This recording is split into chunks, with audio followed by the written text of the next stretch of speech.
Vandeham Sri Guru Sri Yuta Padakamalang Sri Gurun Vaishnavangscha Sri Rupam Sagrajatam Sahagana Raghunathanvitang Tang Sajivam Sadvaitang Savadhutang Parijana Sahitam Krishna Chaitanya Devang Sri Radha Krishna Padan Sahagana Lalita Shri Vishakhan Vitangscha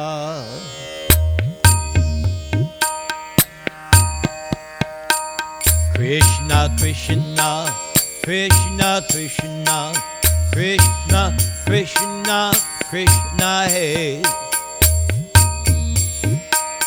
Krishna Krishna Krishna Krishna Krishna Krishna Krishna Hey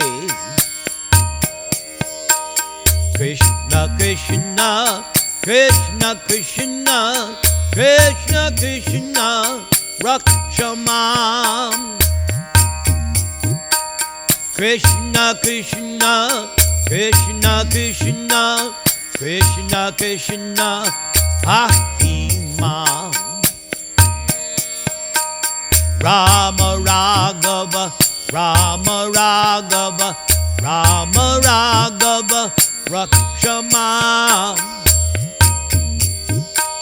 Krishna Keshava Krishna Keshava Krishna Keshava Ahimam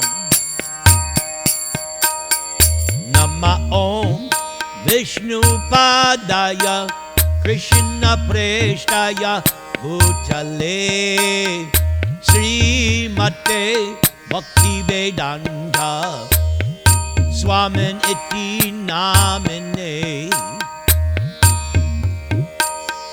Namaste Saraswati Deve Bodhavani Pracharine Nirvisesha Shunyavadi Paschatya Desha Dharane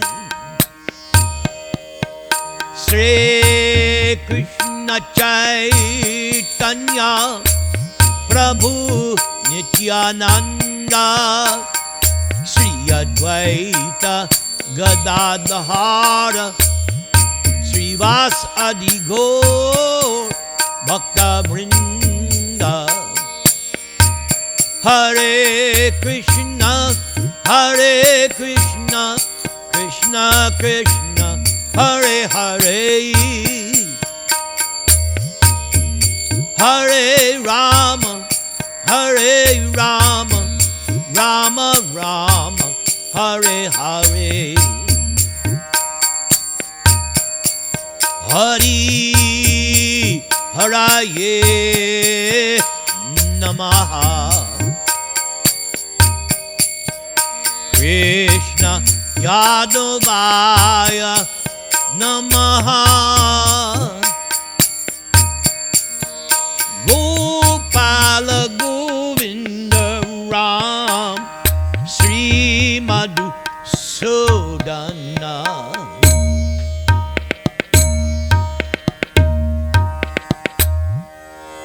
Om Apavitra Pavitro Va Sarva Avastang Gatopi Va Ya Smaret Pundarika Aksham Sa Bhaya Abhyantara Shuchi Shri Vishnu Shri Vishnu Shri Vishnu Om Jnana Timarandasya Jnana Anjana Shalakaya Chakshurmilitang Yena Tasmai Sri Gurave Namaha Mukam Karoti Vachalam Pangam Langhayate Girim Yat Kripa Tamahang Vande Sri Gurung Dinataranam Yat Kripatamahang Vande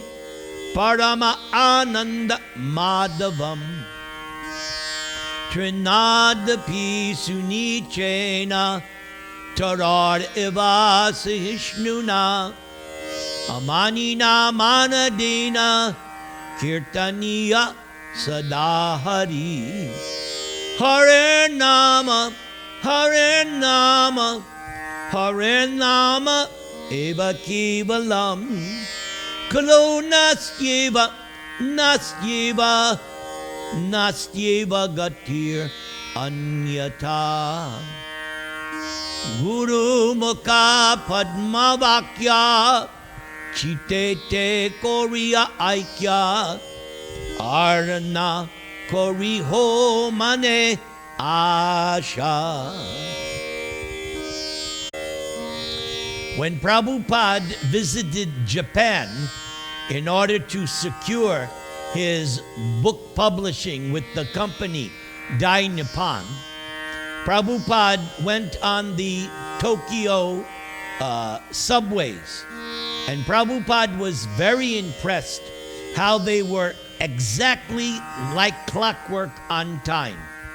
And so that's how he wanted his temples to be run. And there is that famous story, because Prabhupada would go for a morning walk and would come back to the temple at 7 o'clock for the greeting of the deities. So one time, I don't know which temple, but Prabhupada came and the deity doors were closed. Prabhupada took his cane and rapped and knocked on the doors saying, "Open, open," because for him, punctuality was the most important thing, and also cleanliness. That is how he wanted his pujaris and temple arti and temple functions to go. Punctual and cleanliness. Okay, that's today's story. So let us now proceed. Om Namah Bhagavate Vasudevaya. Om Namah Bhagavate Vasudevaya. Om Namah Bhagavate Vasudevaya.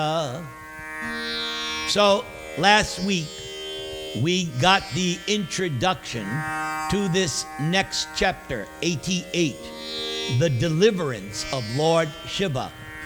And it is divided into several sections. So today's section is entitled The Vedic Paradox. Paradox means seeming contradiction. So here is Srila Prabhupada. As a great devotee of Krishna, King Parikshit was already liberated. But for clarification, Parikshit was asking various questions of Shukadev Goswami. In the previous chapter, Prayers of the Personified Vedas, King Parikshit's first question was, what is the goal, the ultimate goal of the Vedas? And Shukadeva Goswami explained the matter, giving authoritative descriptions from the disciplic succession, quoting from Sanandana down to Narayana Rishi, to Narada, to Vyasadeva, and ultimately to Shukadeva Goswami himself. And the conclusion was that devotional service or bhakti is the ultimate goal of the Vedas. And as I'm reading this, I am remembering so many classes we had. And whenever I would ask you, all of you, for your realizations, invariably over and over and over and over, class after class, many of you said, what I got from this class is that devotional service is the only way. So here, what Prabhupada is saying means all of you got A+ on your examination. Very proud of you, my students. Very proud of you. You have understood, and that makes me happy. Because if you're not understanding, then I'm failing. But now I see, yes, you have learned, and therefore, bravo, my Krishna book students, bravo, Jai Boli Hari. Prabhupada continues. The neophyte devotee may question if the ultimate goal of life or the conclusion of the Vedas is to elevate oneself to the platform of devotional service, then why is it observed that a devotee of Lord Vishnu is generally not very prosperous materially, whereas the devotee of Lord Shiva is found to be very opulent?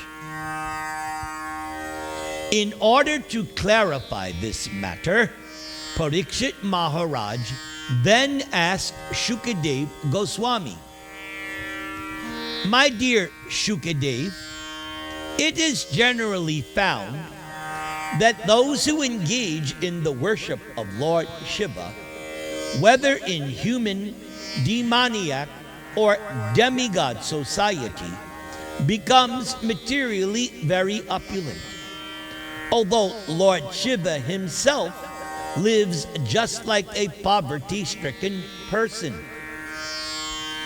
And on the other hand, the devotees of Lord Vishnu, who is the controller of the goddess of fortune, the devotees never appear very prosperous, and sometimes they are even found living without any material opulence at all. Lord Shiva lives underneath a tree or in the snow of the Himalayan mountains. Indeed, Shiva does not even construct a house for himself. But still, the worshippers of Lord Shiva are very rich. On the other hand, however, Krishna or Lord Vishnu lives very opulently, whether in Vaikuntha or in this material world. But devotees appear to be poverty-stricken. So why is this so? Maharaj Parikshit's question is very intelligent. The two classes of devotees, namely the devotees of Lord Shiva and the devotees of Lord Vishnu, are always in disagreement. Even today in India, these two classes of devotees still criticize each other. And especially in South India, the followers of Ramanuja Acharya and the followers of Shankara Acharya hold occasional meetings for understanding the Vedic conclusion. Generally, the followers of Ramanuja Acharya come out victorious in such meetings. And so, Parikshit Maharaj wanted to clarify the situation by asking this specific question of Shukadev Goswami, that Lord Shiva lives as a poor man, although his devotees appear very opulent, whereas Lord Krishna or Lord Vishnu is always opulent, and yet his devotees appear poverty-stricken. Such a situation appears contradictory and puzzling to a discriminating person. And so, in replying to Parikshit's inquiry, Shukadev said that Lord Shiva is the master of the material energy. The material energy is represented by goddess Durga, and both Lord Shiva, I'll repeat. The material energy is represented by goddess Durga, and because Lord Shiva happens to be her husband, goddess Durga is completely under the subjugation of Lord Shiva.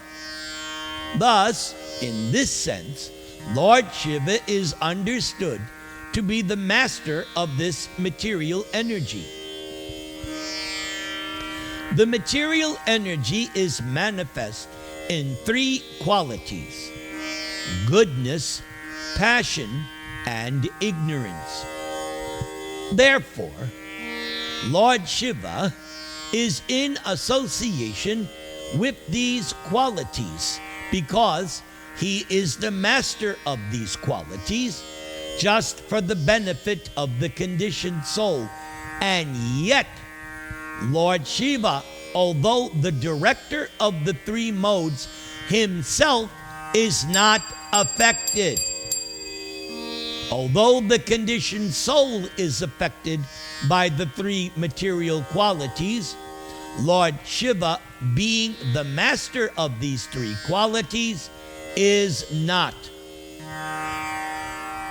And so, from the statements of Shukadev Goswami, we can understand that the effects of worshiping different demigods are not, as some less intelligent persons suppose, to be the same as the effects of worshiping Lord Vishnu.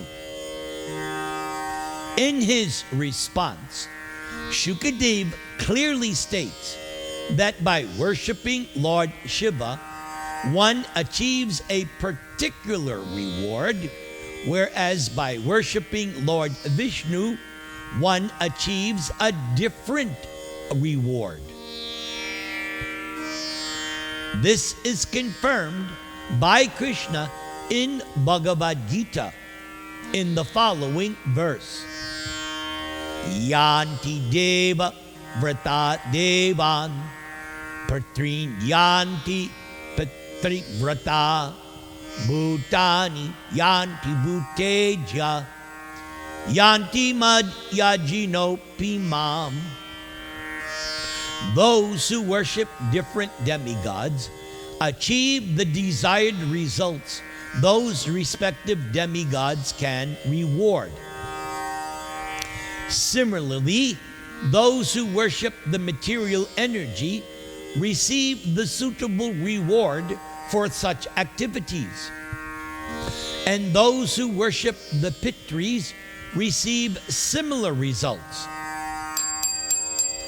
But for those who engage in devotional service or who worship the Supreme Lord, either Vishnu, Narayana, or Krishna, they go to the Vaikuntha planets or even Krishna-loka. So, one cannot approach the transcendental region or the Paravyoma, spiritual sky, by worshiping Lord Shiva or Brahma or any other demigod. Since this material world is a product of the three qualities of material nature, all varieties of manifestations come from those three material qualities. With the aid of materialistic science, modern civilization has created many machines and comforts, yet they are only varieties of the interactions of the three material qualities. Although the devotees of Lord Shiva are able to obtain many material acquisitions, we should know that the worshippers of Lord Shiva are simply collecting products manufactured by those three material qualities. Those three material qualities are again subdivided into 16, namely the 10 senses. Those 10 senses are the 5 working senses or executive senses and the 5 knowledge acquiring senses. Then there is the mind, the 11th, and the 5 material elements: earth, water, air, fire, and sky. All these 16 items are extensions of the 3 material qualities. Material happiness or opulence simply means gratification of the senses, especially the genitals, the tongue, and the mind. By exercising our mind, we create many pleasurable things just for the enjoyment by the genitals and the tongue. The opulence of a person within this material world is estimated in terms of his or her exercise of the genitals and the tongue, or in other words, how well one is able to utilize his or her sexual capacities and how well one is able to satisfy his or her fastidious taste by eating palatable dishes. And so, material advancement of civilization necessitates creating objects of enjoyment by means of mental concoction, just to become happy on the basis of these 2 principles: pleasures for the genitals and pleasures for the tongue. So, herein lies the answer to King Parikshit's question to Shukadeva Goswami as to why the worshippers of Lord Shiva are so opulent. The devotees of Lord Shiva are only opulent in terms of the material qualities.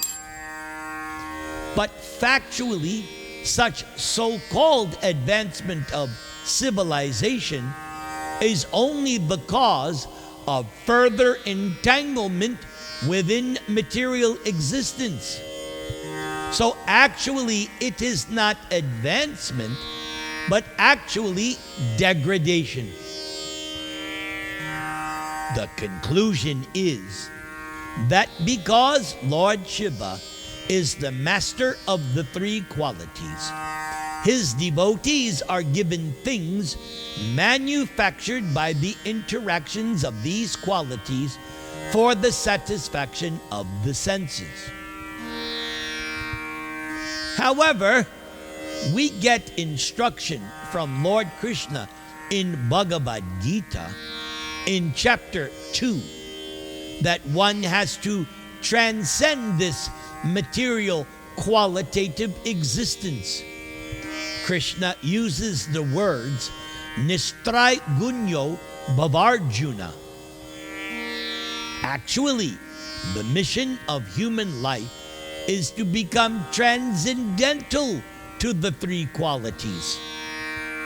So unless one is Nistraigunya, he or she cannot get free from material entanglement. In other words, favors received from Lord Shiva are not actually beneficial to the conditioned souls, although materially such facilities seem opulent. Shukadeva Goswami continued to instruct Maharaj Parikshit.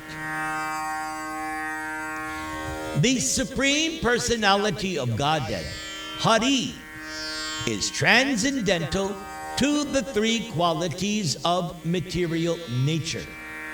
Therefore, the word Nirguna is used in reference to God. In Bhagavad Gita, Krishna states in chapter 7, Daivi hi esha gunamayi mama maya duratyaya mam eva ye prapadyante mayam etang taranti te. Anyone who surrenders unto Krishna surpasses the control of the three qualities of material nature. Therefore, since Lord Hari's devotees are transcendental to the control of the three material qualities, then obviously, certainly, God Himself, Hari, must necessarily also be transcendental. Therefore, it is stated in Srimad Bhagavatam, in fact, throughout all the Vedas, that Hari, or Krishna, is the original Supreme Personality of Godhead. The most important line in all of the Bhagavatam was stated by Sutta Goswami in chapter 3 of Canto 1, in the line, Krishnastu Bhagavan Swayam.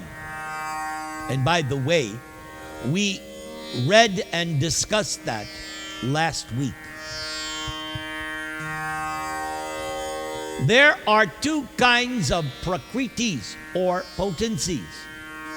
They are named the internal potency, and the other is the external potency, which is also mentioned by Krishna in chapter 7 of Bhagavad Gita. And it is also said in the Gita that Krishna is the overlord of both prakritis. He is the master of the internal potency and the external potency. In the Vedas, in the Bhagavatam, in the Gita, the word used to describe Krishna is Sarva Drik. Krishna is the overseer of all actions of the internal and external potencies. And Krishna is also described as Upadrashta, the supreme advisor. This is found in chapter 13 of the Gita. And because Krishna is the supreme advisor, He is above all the demigods who merely follow the directions of the supreme advisor. Previously, we studied another line in the Gita. It was there when we studied the Govardhan Lila, and it has been mentioned elsewhere in Krishna book, that Krishna is the witness, Krishna is the sanctioner. So, if one directly follows the instructions of the Supreme Lord, as inculcated in the Gita and Bhagavatam, then one gradually becomes nirguna, or above the interactions of the material qualities. When we studied the Govardhan Lila and other references, it was explained, Mayaiva Vihitan Hitan, that the demigods are not independent.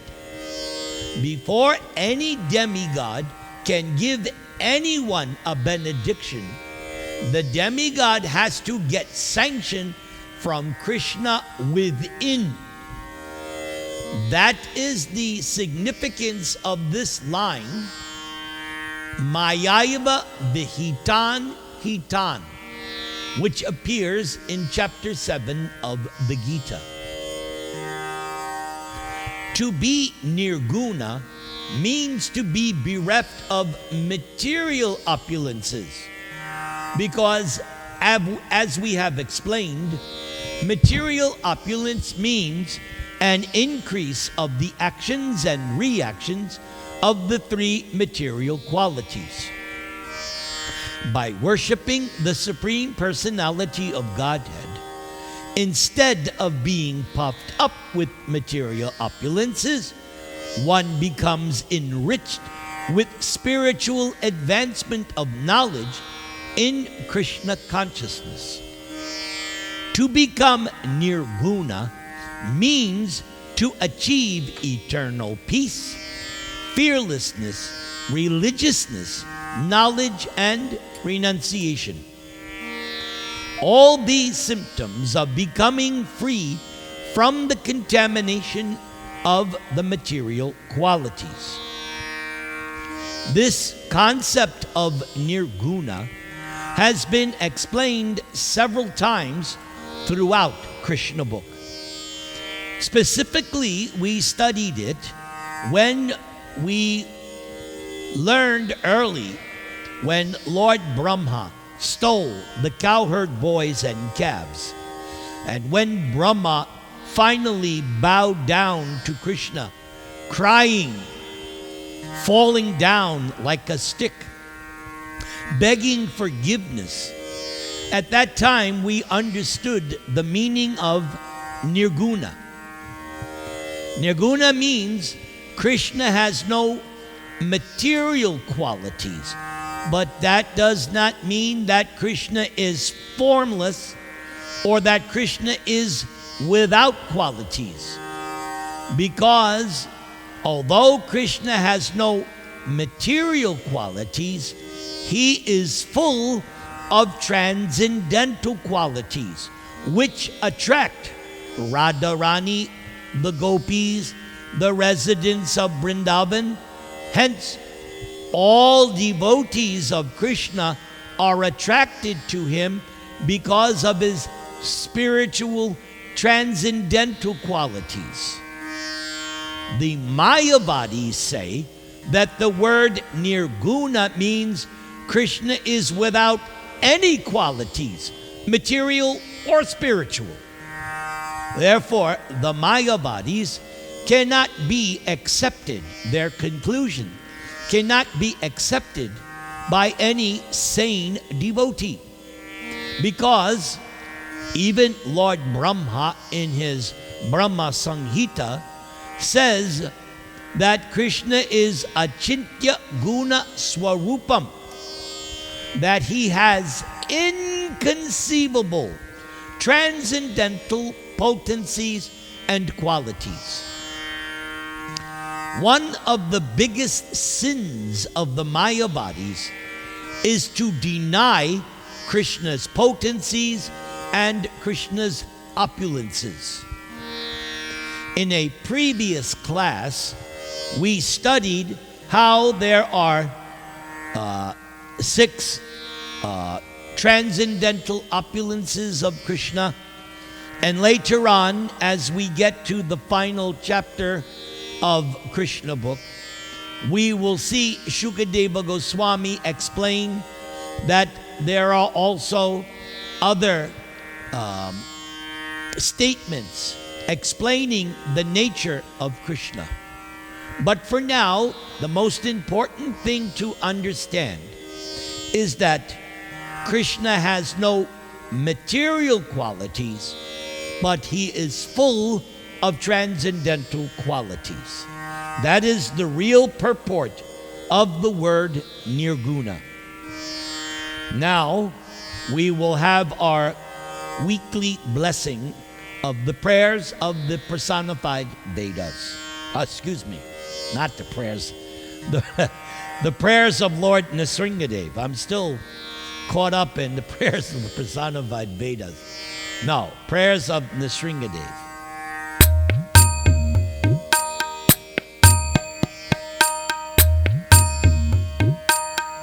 Namaste Narasimhaya Praklada Klada Dayane Hiranya Kashipura Bhaksha Shilatankan Nakalaye Ito Nrsinga Parato Nrsimho Yato Yato Yamitato Nrsimha Bahir Nrsimho Rinaye Nrsimho Nrsimham Adin Sharanam Prapadye